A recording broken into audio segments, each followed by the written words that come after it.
पर्यावरणाचं महत्त्व ओळखून पर्यावरणाच्या संरक्षणासाठी खारघरच्या तनिष्का पुढे सरसावल्यात। खारघरमध्ये श्रमदानातून वनराई फुलवून त्यांनी एक वेगळाच आदर्श घालून दिलाय।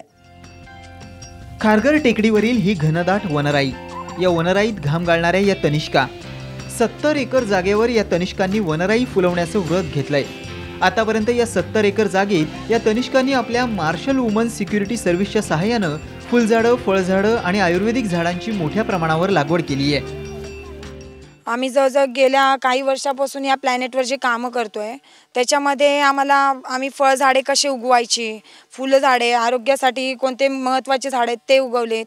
आणि आम्हाला हे करता करता एक अनुभव आला की लहान मुलाला ज्याप्रमाणे जोपासना करावी लागते त्याचप्रमाणे या फुलांना, झाडांना यांना पण जोपासना करावी लागते। झाडांना इथे पाण्याची व्यवस्था नसल्यामुळे बाटलीमध्ये पाणी भरून झाकणाला होल पाडून झाडांना ती बुडांना घातले जाते। आपल्या भारत देशाला पर्यावरणाची फार नितांत गरज आहे।